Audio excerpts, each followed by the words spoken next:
Shortcut ज़िंदगी Sindhi web series जी कहाणी लेखक जी परिकल्पना आहे। हिन जो कंहिंसां भी को भी लाॻापो कोन्हे।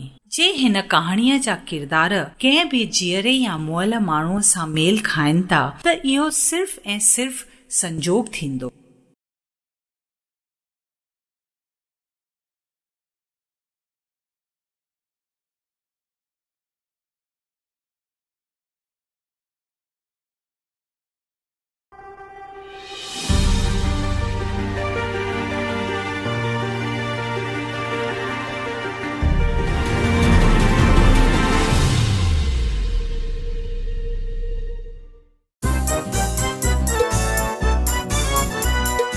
हे हाँ हाँ शॉर्टकट जिंदगी माण्हू ही तेजियनि था हू मस्तीअ जे पुठियां दीवाना थी फिरनि था हवा में उॾामी धरतीअ ते किरनि था।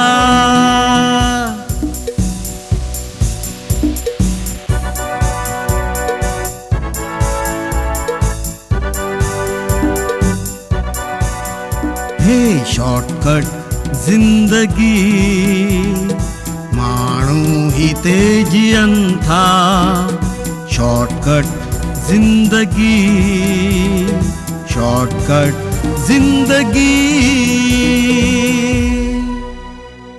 तव्हां हिन खां पहिरीं 8 एपिसोड्स में ॾिठो चिटफंड घोटाले में राहुल ऐं सेठ हीरानंद जो नालो अचे थो। ॿई फार्म हाउस में अचनि था जिते राहुल सेठ नंदलाल ऐं अमित खे सेफ पहुचायो आहे। अमित उन्हनि खे ॿुधाए थो त डैड खे ॾिनल चैलेंज पूरी करण लाइ हू राजूअ सां गॾु वाशू व्याजीअ वटि वियो। वाशूअ हुन खे 50-50 पार्टनरशिप में चिटफंड जो धंधो शुरू करण लाइ चयो। पैसा वाशूअ जा, महिनत ऐं नालो अमित जो। धंधो शुरू थियण खां पोइ लखनि में पैसा आया जेके उन्हनि डांस, दारू ऐं पार्टियूं करे उॾाया। जॾहिं माण्हुनि खे पैसा वापसि करण जो वक़्तु आयो त वाशूअ पैसा वापसि करण खां साफ़ इनकार कयो ऐं गुंडनि खां मार बि खाराई। अमित वरी ॿुधायो त हिकु ॾींहुं हिमत करे हू राजूअ सां गॾु वाशू व्याजी वटि वियो। हक़ीक़त में राजूअ मूंसां गद्दारी कई हुई। हू वाशू व्याजीअ जो ई माण्हू हुयो जेको पिंकीअ खे हासिल करण लाइ मूंखां बदिलो वठण पिए चाहे ऐं वाशूअ डैडीअ खां पुरानो बदिलो चुकाइण लाइ इहो सभु कयो हो। ऐं कल्ह वाशूअ ऐं राजूअ गुंडनि खां डैड खे ऐं मूंखे घणो ई कुटायो। असां कीअं बि करे हुतां खां पाण खे बचाए भॻासीं। अमित जी ॻाल्हियूं ॿुधी करे सेठ नंदलाल पुलिस कमिश्नर खे फ़ोन कयो। हाणे अॻियां वधीक सिंधी वेब सीरीज़ शॉर्टकट ज़िंदगी सीज़न पहिरें जो एपिसोड 9 ऐं आख़िरी।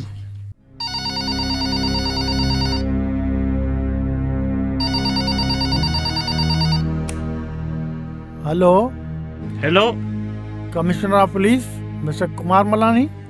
यस स्पीकिंग। मां हीरानंद धनवर्षा चिटफंड घोटाले जे केस में मां तव्हांजी मदद करे सघां थो, पर हिकिड़ो वाइदो कयो त सेठ नंदलाल ऐं हुन जे पुट खे कुझु न थींदो। सुठो थियो तव्हां मूंखे फ़ोन कई। मां तव्हांजे ई फ़ोन जो इंतज़ारु करे रहियो हुउसि। मुंहिंजी तव्हांखे रिक्वेस्ट आहे त महिरबानी करे तव्हां मुंहिंजे फार्म हाउस ते अचो। हीरानंद इहो कीअं थो थी सघे? मां ऑन ड्यूटीअ में तव्हां वटि कीअं थो अची सघां? तव्हां पहिरीं नंदलाल ऐं उन जे पुटु अमित खे पुलिस स्टेशन में वठी अची सरेंडर करायो। हीअ रिक्वेस्ट तव्हांजो दोस्त हीरानंद करे रहियो आहे। इहो सम्झी करे तव्हां मुंहिंजे फार्म हाउस ते अचो। हीरानंद मूंखे ड्यूटीअ तां आउट ऑफ वे वञी करे तव्हां वटि अचिणो पवंदो। जेको ग़लति आहे प्लीज़ अचो। ॾुखे वक़्त में हिकु दोस्त ई मददगार थींदो आहे। हीअ मुंहिंजे दोस्त सेठ नंदलाल ऐं हुन जे पुटु अमित जी ज़िंदगीअ जो सुवालु आहे। मां सभु सम्झां थो। त पोइ अचो, असांखे तव्हांजी मदद जी सख़्तु ज़रूरत आहे। हाणे तूं एॾो ज़ोर थो भरी त मां पंहिंजे दोस्त हीरानंद जे रिक्वेस्ट खे कीअं थो टारे सघां। I am coming. महिरबानी साईं।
मां हींअर सभु सम्झी वियो आहियां। सभ खां पहिरीं नंदलाल जा ऐं अमित जा ज़मानत जा पेपर्स तव्हां तयारु करायो।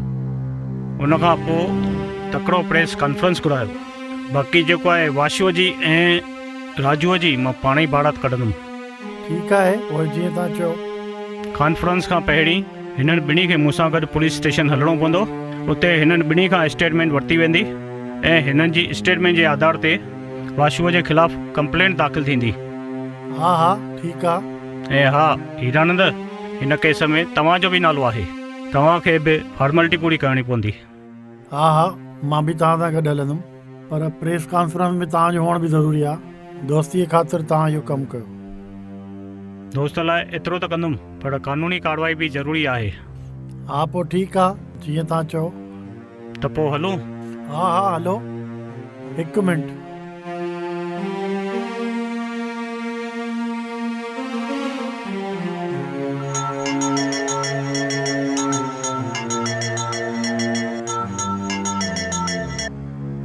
हेलो गिरधर, प्रेस कॉन्फ्रेंस जो इंतज़ाम थी वियो? जी सेठ। ठीकु आहे, असां उते पहुचूं था। तेसि ताईं तूं उते ध्यानु दे। जी सेठ, तव्हांजे फ़ोन जो ई इंतज़ारु हुयो।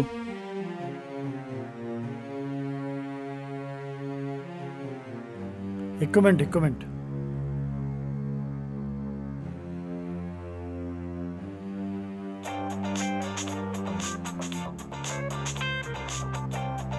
हीरानंद सेठ?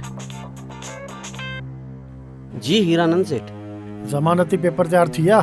हा हा तयार आहिनि। ठीकु आहे, हाणे जो हाणे तूं कमिश्नर ऑफिस में पेपर खणी करे पहुच। हा हा ठीकु आहे, मां पहुचां थो। हलूं? हा हलो।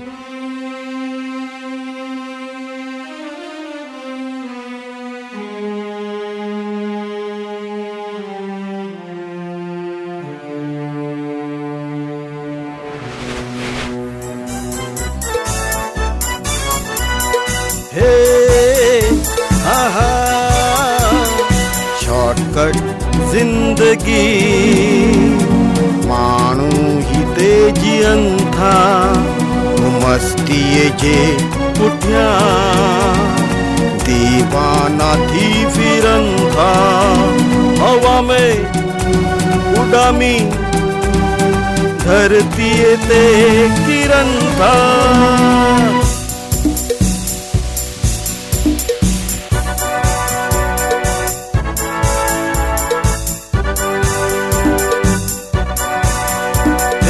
शॉर्टकट जिंदगी माण्हू ही ते जीअनि था।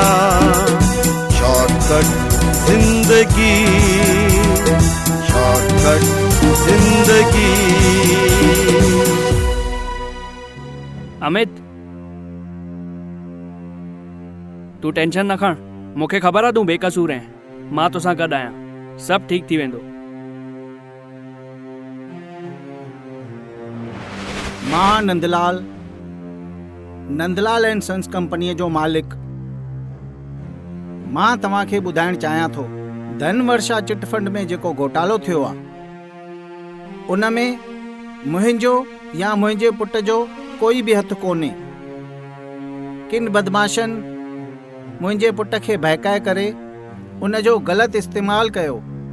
जे इन जे करे कंहिंखे बि दुख पहुतो आहे त मां पंहिंजे पुट जे तरफ़ां तव्हां खां माफ़ी थो घुरां। तव्हांजे पुट जे करे पब्लिक जो नुक़सानु थियो आहे, उहे पैसा पब्लिक खे केरु ॾींदो? छा तव्हां उन नुक़सान जी भरपाई कंदा? हा, उन जी भरपाई बि मां कंदुसि।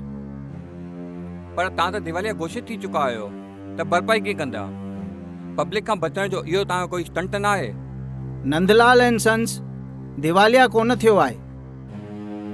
पब्लिक खे पैसा मोटाइण लाइ अॼु बि मूं वटि पैसा आहिनि। मिस्टर अमित, छा तव्हां सां सच में कोई फ्रॉड थियो आहे या तव्हां पाण खे बचाइण लाइ सभु नाटक करे रहिया आहियो? इहो बिल्कुलु सही आहे। सच में हिननि ॿिन्ही खे हिन फ्रॉड में फासायो वियो आहे। जेकॾहिं सच में हिननि सां फ्रॉड थियो आहे त हे ॿई पुलिस चौकीअ में कंप्लेंट लिखाइण छो न विया? डप खां। उहे वॾा बदमाश ऐं गुंडा आहिनि। उन्हनि जे बारे में तव्हांखे वधीक commissioner of police Shri Kumar Malani ॿुधाईंदा। मां कमिश्नर ऑफ पुलिस तव्हांखे हिकु न्यूज़ ॾियणु चाहियां थो। धनवर्षा चिट फंड घोटाले में नंदलाल ऐं उन जो पुटु अमित बेगुनाह आहिनि। उन जा असुली ॾोहाड़ी वाशू व्याजी ऐं उन जो साथी राजू, उहे ॿई हींअर पुलिस कस्टडी में आहिनि। उन्हनि ॿिन्हिनि मथां अॻु में बि केतिरा केस दाख़िल थियल आहिनि। उन्हनि जे मथां लीगल चार्जशीट तयारु थी रही आहे। हुननि खे कोर्ट में पेश कयो वेंदो। ॿी जेका वधीक न्यूज़ आहे उहा तव्हांखे ॿुधाई वेंदी। धनवर्षा चिटफंड घोटाले के मुख्य आरोपी वाशु वियाजी पुलिस की गिरफ्त में आ गए हैं।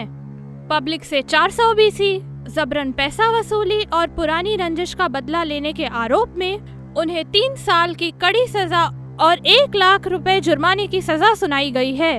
वाशु वियाजी के पार्टनर राजू को भी 6 महीने की सजा सुनाई गई है। वहीं नंदलाल एंड सन्स कंपनी के मालिक नंदलाल को बाइज्जत बरी किया गया है। उनके बेटे अमित को 25,000 का जुर्माना और वार्निंग देकर बरी किया गया है। वाशु वियाजी की सारी प्रॉपर्टी जब्त की जाएगी और कोर्ट पब्लिक को उनका पैसा लौटाएगी। नंदलाल जी ने कहा है उनकी तरफ से जिन्हें भी तकलीफ हुई है वह उन्हें अपनी तरफ से कंपनसेशन देंगे।